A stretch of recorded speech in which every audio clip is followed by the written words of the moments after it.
Going. Okay, I want to welcome everyone to Creating a Lean Mean Marketing Machine. We have Rob Stutzman today with us. He's our SCORE Boston subject matter expert. So he does several different marketing type presentations for us and has lots of information to share with you today. So I just want to begin talking about SCORE. We do offer training in the form of webinars and a few in-person workshops. I definitely encourage you to watch for our newsletter that usually does come out on Mondays to see the current list of presentations that we have.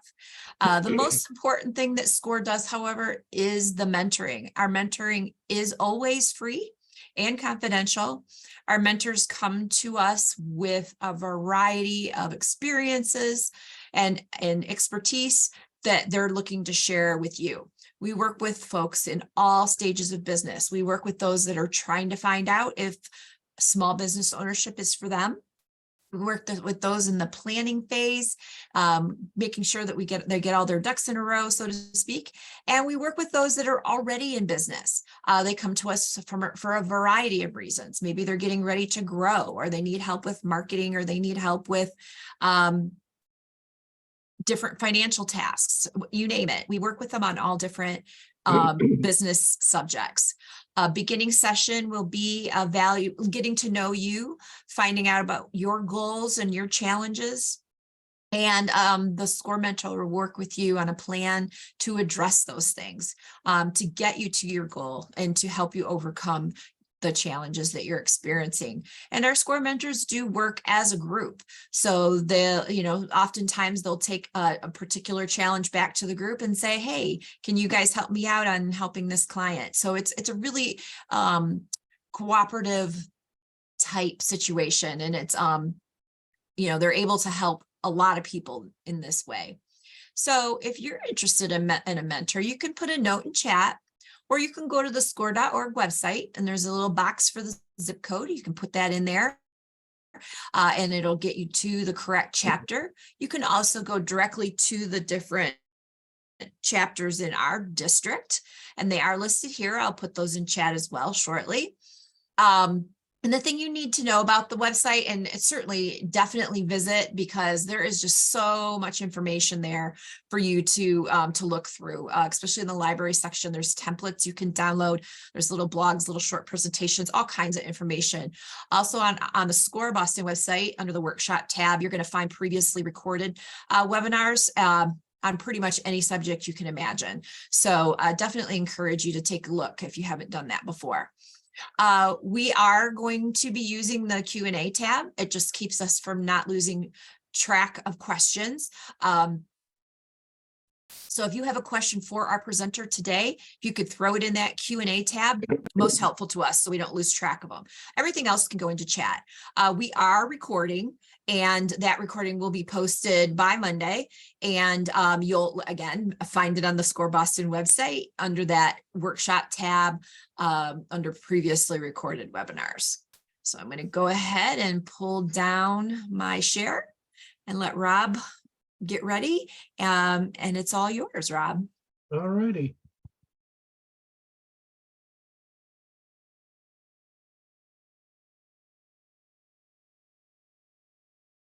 All right. Good day, everyone, and happy Friday to you. It's spring.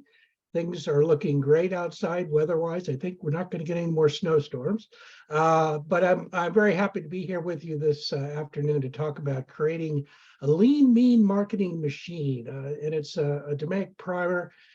It's going to utilize some methodology that's been around for a long time that normally has been applied to manufacturing, but can be brought over and used within marketing, believe it or not. So I like to get to know my audience a little bit before I get started. So if you would, within the chat, just tell me what you hope to get out of this webinar, and what's your company's product or service. So go ahead and place some of those in chat if you would.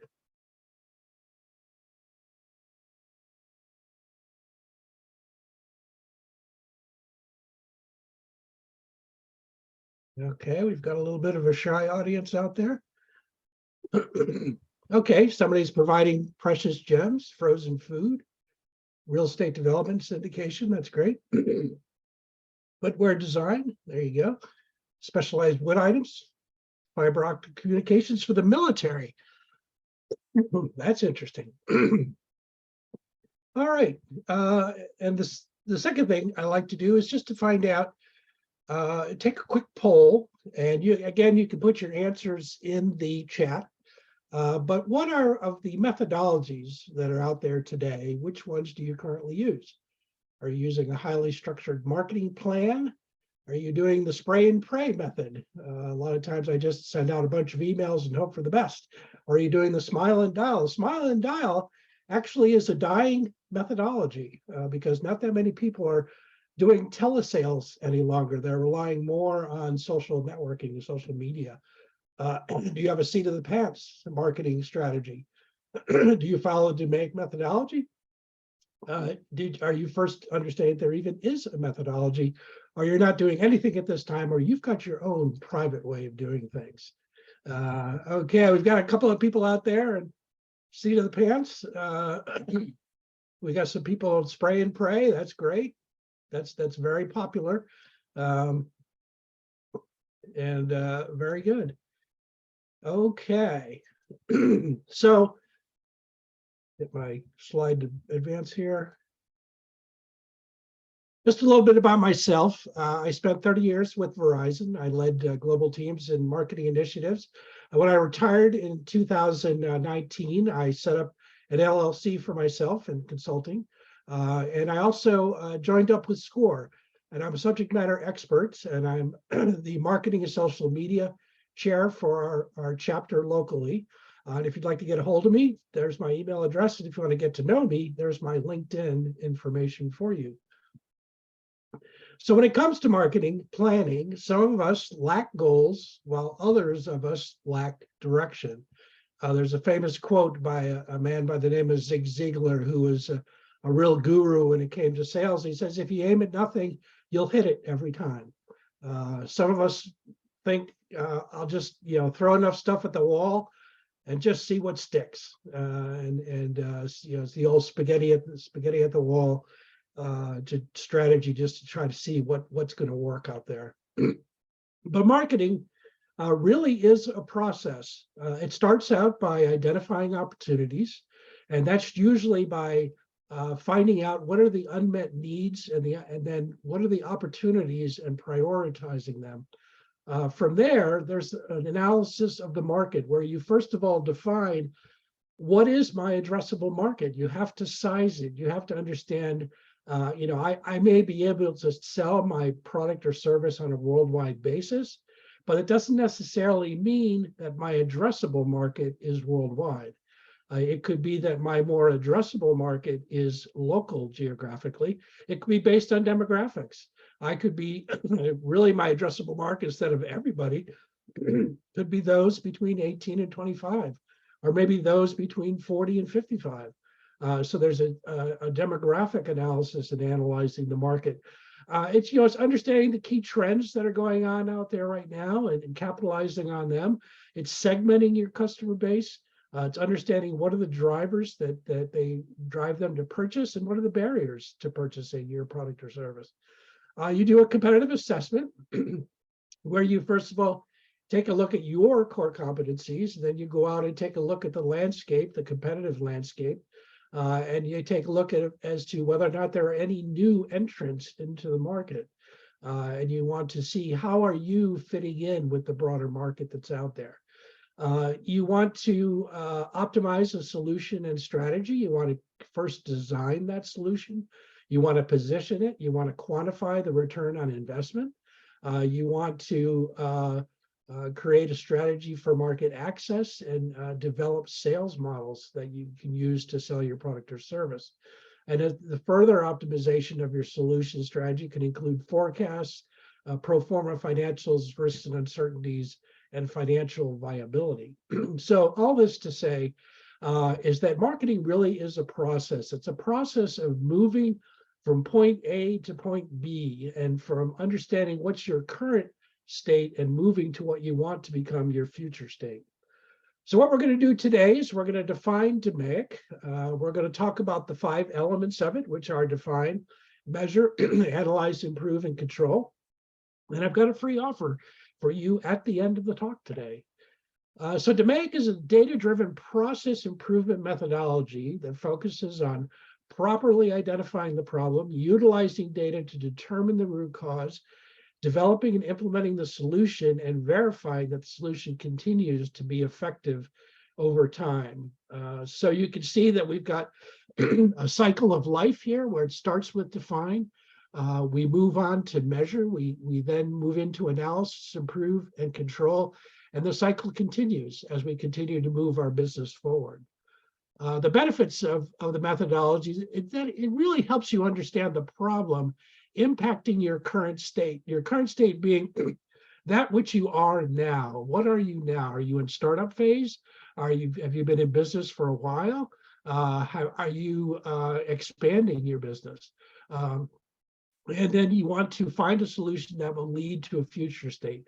So you want to define where do you want to be, whether it be a year, 3 years, 5 years down the road.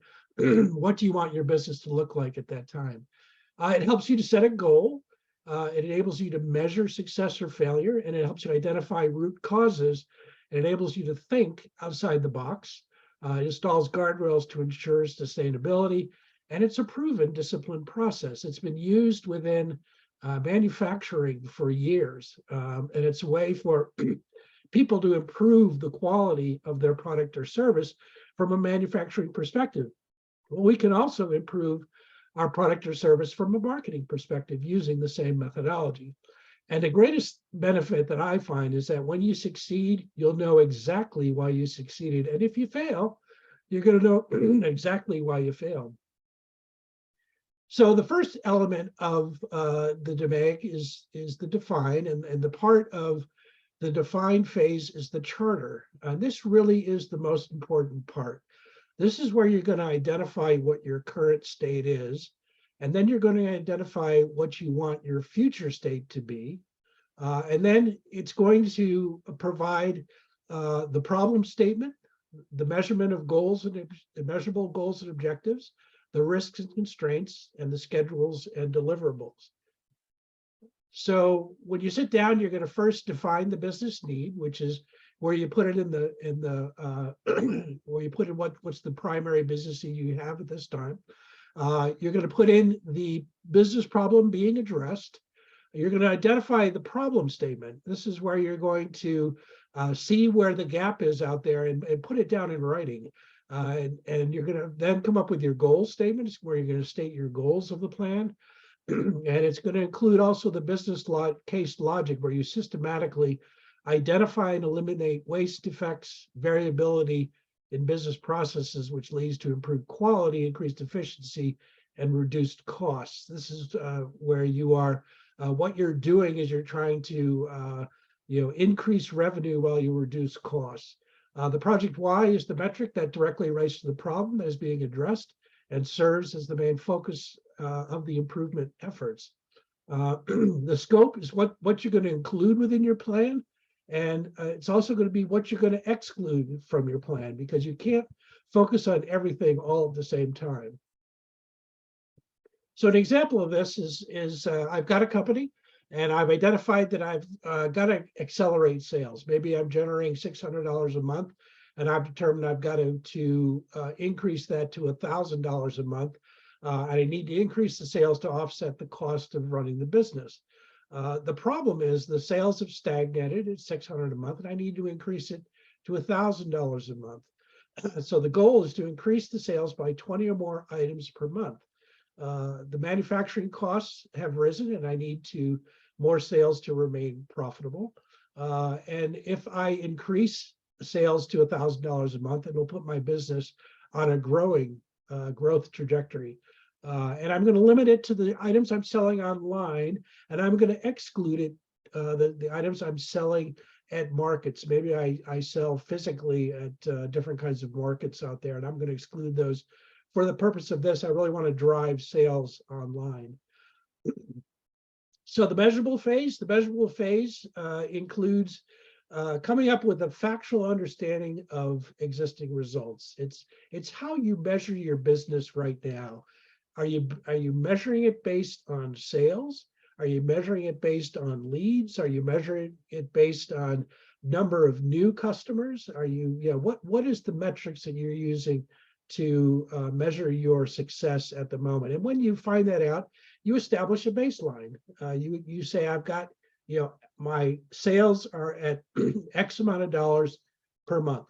And that's going to be my baseline of which I want to improve upon. You're going to identify critical variables and how to collect appropriate data. You're going to identify the patterns in the data, and you're going to develop a measurement process that is sustainable. You want to create a measurement process that isn't highly complicated. You want it to be rather simple.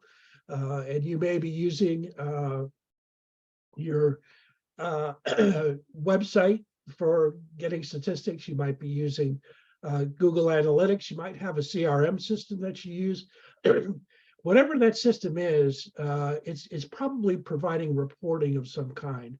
And so that could be the system that establishes your baseline and enables you to see how you're doing going forward.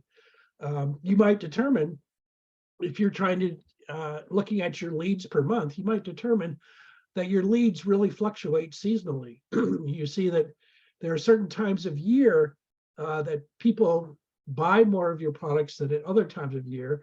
And so that should go into future planning, that if you're going to do some advertising, for instance, you might want to do that towards the more lean times, or you could do it towards the more busy times as well. You'll gather key metrics from your internal systems on a weekly basis. And the baselines could be items such as revenue or sales or appointments or number of customers, whatever's meaningful to you. As we move into the analyze phase, we look at observing the issues facing the business. We develop theories of root causes, and we confirm the theories with data. We want to identify the root cause of the problem. There's a couple of tools that are available. The first is called the wishbone diagram. If you look at an issue that you're facing at the moment, and if you're wanting to find out what that root cause is, looking at it from these particular perspectives can help you find out what that root cause is. Is there a materials issue? You may be finding that a downturn in sales is actually stemming from an inability to get the material you need to create the product. You've got a materials issue. Is there a measurement issue? Are you measuring the wrong thing within the business? Is there a methods issue? You might have a website out there that you're relying on people to take orders from people, and you may find that the process is very cumbersome for people, and so you might need to make changes to your website. Is there a machines or systems issue that's going on? Is there an environment issue? There's been a lot of talk about the economy moving into a period of recession. That's something that very generally people don't have a whole lot of control over, but it impacts them and it impacts their environment. Is there a people issue? Are they not finding you? Are you not visible enough? So if you think about it from these different perspectives, oftentimes it can help you identify a root cause. The other great methodology is what we call the 5 whys, where you just keep asking why over and over again as to, why aren't we selling more? Well, maybe we're not able to produce more. Maybe I've got a supply chain issue. Maybe it's because we've increased our production capacities. Maybe we don't have enough developers.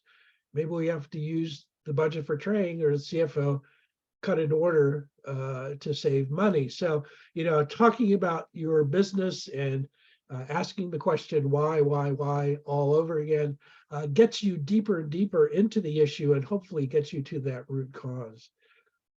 As we move into the improve phase, the improve phase is really the fun phase. It's the opportunity where you can think about solutions. Now that I've identified my root cause, what are the solutions I need right now to address that root cause?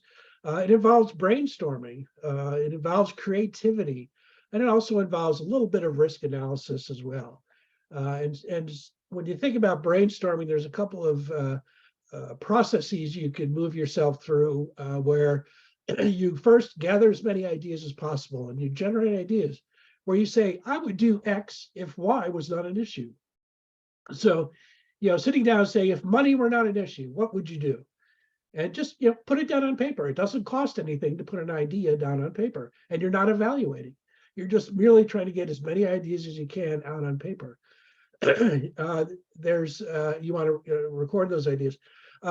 There's two methodologies. There's first would be the round robin. If you say you had a group of people together talking about your business, you just would go around the circle and just say, who's got ideas that they'd want to mention. It could be freewheeling, the popcorn method, where you just take ideas from people as they come to mind. When you go to evaluate them, you can use a payoff matrix, and a payoff matrix enables you to size the benefit, the difficulty or cost to implement it, and then putting it on a matrix and helping you to understand, I've got this idea. It's not going to cost me very much. It's going to yield a high benefit. That's a star. That's what I want to focus on. Maybe it's got a low benefit, low difficulty, but it's something that I can get right now, and that can be a quick win for you. If it's got high benefit, but also high difficulty, it might be worth looking at, but it's going to require extra effort. And if it's got low benefit and high difficulty, you're just going to want to just don't even think about it. Move on to something else, because you're spending time where you really shouldn't be spending time. So as we move into the control method, the key elements are ensuring that the problem stays solved. You want to make sure all along the way that you are documenting things. And so you can sit back and you can look at the process and begin to set up standards and begin to set up monitoring and control.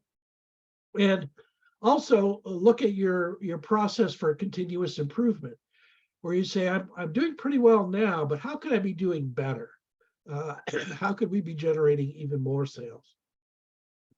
So an action chart would be where you would look for differences in the data, such as the sales decline. You might want to take action based on an observed difference, where you analyze the root cause. You want to study all the data. It helps you to understand the process, and you want to improve the process. You want to decrease variation within what you're doing. The DMAIC methodology is a process that takes you from a current state, where you are now, to a future state that lasts as long as it takes you to move through the 5 phases of design, measure, improve, and control. The phases can take any variable amount of time, but the define and measure phase might take you 3 or 4 weeks. The analyze, improve, and control might also take you 3 or 4 weeks, but in the end, you end up with improved results. All right, here's the free offer that I'm offering everybody that's on the call here. If you send me an email and say, send a template, I will send you a project charter template. And in that, with that, we'll give you free mentoring to get you up and running in the DMAIC method. And it's a very simple template to fill out. Fill it out, send it back to me, and we'll set up time and we can talk through your issues and how we can set up a process for your business that can really begin to drive sales and begin to drive visibility for your company as well. So with DMAIC methodology, it's all about using database scientific methods to hit a bullseye within your addressable market every time. And with that, I wish to thank you. And let's just see, Teresa, do we have any questions? We don't have any questions currently posted, but I definitely would like to encourage everyone to go ahead and throw their questions in the chat or in the Q&A tab. And if you would like to ask your question out loud, you can use the raised hand icon on the Zoom bar, and I can unmute you so that you can ask your question out loud if that's easier. So yeah, we could just give everyone a few minutes to get their questions put in, because I know we went through a lot of information, so. Yeah. What is that? Hey, well, while we're waiting, Rob, is there a question that you're often asked in relation to this subject by different clients? Yeah, the question I'm often asked is, how long does it take to run through this process? And it really depends on your business out there and what it is that you're selling. But it normally takes a couple of months to work through the process, because you need time to measure, you need time to analyze, you need that time to come up with ideas to improve your business. Okay. We got a really good question. Could you give a real world example of how this process has helped a company? Yeah.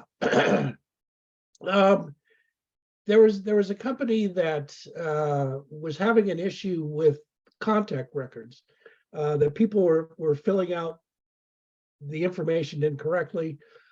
And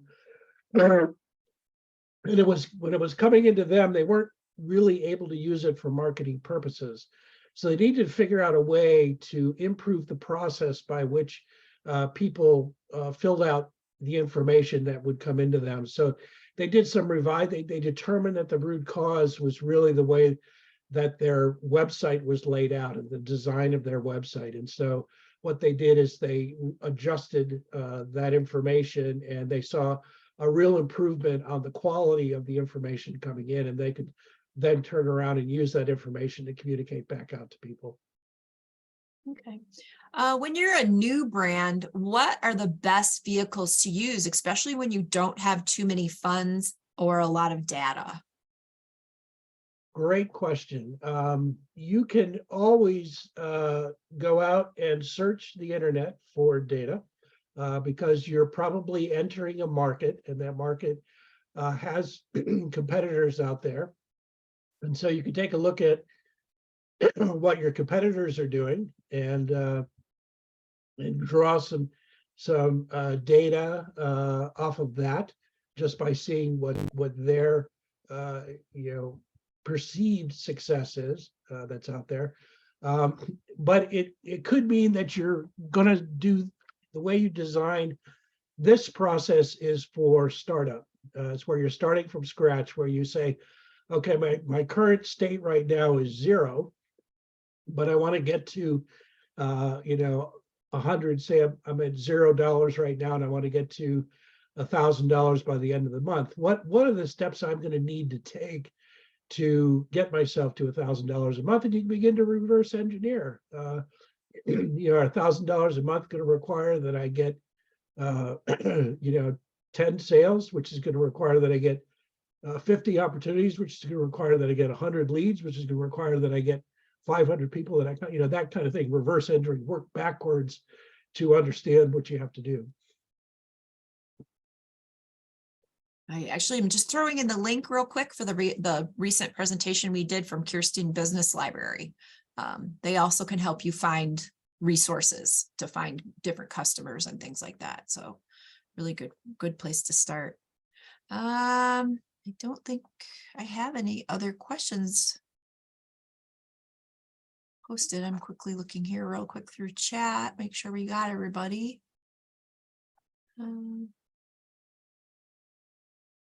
Yeah, I think that's all the questions I have posted. Very good. All right. Well, thank you, everybody. And everybody have a wonderful weekend. Thank you.